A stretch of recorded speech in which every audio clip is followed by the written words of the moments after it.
Hello আসসালামু আলাইকুম guys, আপনারা সকলে কেমন আছেন? আশা করি অনেক অনেক অনেক বেশি ভালো আছেন। তো মিস্টার টেকটোন চ্যানেলের আরেকটি নতুন ভিডিওতে আপনাদেরকে স্বাগতম। এই ভিডিওর মধ্যে আমরা আনবক্সিং এবং শর্ট রিভিউ দিব মোটরোলা মোটো G42 এর। তো আর দেরি না করে চলুন শুরু করা যাক আজকের ভিডিওটি। তো বক্সটি আনবক্সিং করে দেখা যাক যে বক্সের ভিতরে কি কি দেওয়া আছে। তো বক্সটি আনবক্সিং করলে প্রথমে দেখতে পারবেন কিছু ম্যানুয়াল গাইড, একটি সিম ইজেক্টর পিন এবং একটি ট্রান্সপারেন্ট কভার। এরপরেই দেখতে পারবেন একটি 20 ওয়াটের চার্জার এবং টাইপ সি চার্জিং কেবল। মোটরোলার বিল্ড কোয়ালিটি শক্তপোক্ত হলেও মোটরোলার কালার কম্বিনেশন আমার আগে থেকেই ভালো লাগে না। এই ফোনটিও তার ব্যতিক্রম নয়। আমি আজ পর্যন্ত মনে হয় মোটরোলার কোনো ফোন এই দুইটা কালার ছাড়া অন্য কোনো কালারে দেখিনি। তো আপনারা যদি কেউ দেখে থাকেন বলবেন যে কোন কালারটাই আপনারা কোন ফোনটা দেখছেন, তাহলে আমি সেটা একটু সার্চ দিয়ে দেখবো। তো কালার কম্বিনেশন বাদ দিলে ডিজাইন মোটামুটি ভালোই আছে, প্রিমিয়াম কোয়ালিটির ডিজাইন পাবেন। আর মোটরোলার ফোনে অবশ্যই সবসময় শক্তপোক্ত বিল্ড কোয়ালিটি পাবেন। সেই নোকিয়ার পুরান ফোনের মতো আপনারা ফোনটা ইউজ করলে বুঝতে পারবেন ফোনটা কত ভারী আর কত হার্ডি হয় মোটরোলার ফোন। তো বিল্ড কোয়ালিটি মোটামুটি ভালোই, শুধুমাত্র কালার কম্বিনেশন যদি অন্যরকম করা হয়তো তাহলে মনে হয় আরো একটু বেশি ভালো লাগতো। তো এখন আসা যাক মেইন টপিকে। এই ফোনটির ডিসপ্লে হিসেবে ইউজ করা হয়েছে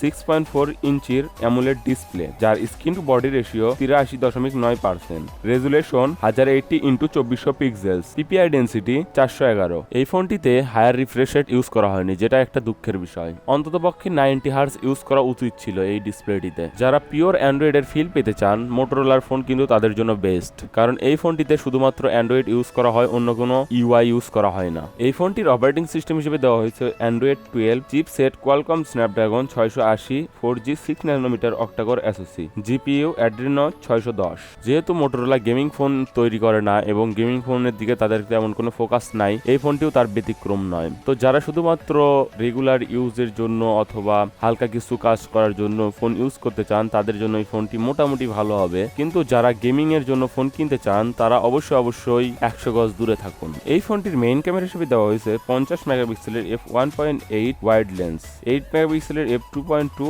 আল্ট্রা ওয়াইড লেন্স, 2 মেগাপিক্সেলের f2.4 ম্যাক্রো লেন্স। মেইন ক্যামেরাটিতে ভিডিও করা যাবে 1080p-তে 30 fps এ। আর সেলফি ক্যামেরা হিসেবে দেওয়া হয়েছে 16 মেগাপিক্সেলের f2.2 ওয়াইড লেন্স, যেটাতে ভিডিও করা যাবে 1080p-তে 30 fps এ। তো মেইন ক্যামেরাটি দিয়ে পিকচার কোয়ালিটি মোটামুটি ভালোই পাবেন, কিন্তু ভিডিও কোয়ালিটিতে গেলে আশানুরূপ রেজাল্ট পাবেন না, কারণ এটাতে কিন্তু 30 fps ইউজ করা হয়েছে, যেটাতে কিন্তু আপনি ভিডিও যদি করেন ভিডিও কিন্তু আপনার শেকি একটা ভাব আসবে, দেখলে মনে হবে যে আটকায় যাচ্ছে ভিডিও, এরকম কিছু মনে হবে। তো পিকচার কোয়ালিটি মোটামুটি ভালো হবে। আর যদি একটু লো লাইটে যান ভাই, তাহলে কিন্তু আপনার নয়েসের কোনো অভাব হবে না। তো এই ফোনটি কেনার আগে একটু অবশ্যই আপনারা চিন্তা ভাবনা করবেন, যদি আপনাদের চিন্তা ভাবনা হয় স্টক অ্যান্ড্রয়েড ইউজ করার তাহলে আপনারা কিনতে পারেন। আর তাছাড়া কিন্তু এর চাইতে বেটার অপশন আছে এই প্রাইসের ভিতরে। অবশ্যই একটু চিন্তা ভাবনা করে আপনারা তারপরে ফোন কিনবেন। সেলফি ক্যামেরাটি দিয়ে মোটামুটি ভালোই পিকচার পাবেন, তবে ভিডিওর কথা না চিন্তা করাই ভালো। এই ফোনটির স্পিকার টাইপ হিসেবে দেওয়া হয়েছে স্টেরিও স্পিকার, এবং এই ফোনটিতে 3.5mm হেডফোন জ্যাক দেওয়া হয়েছে।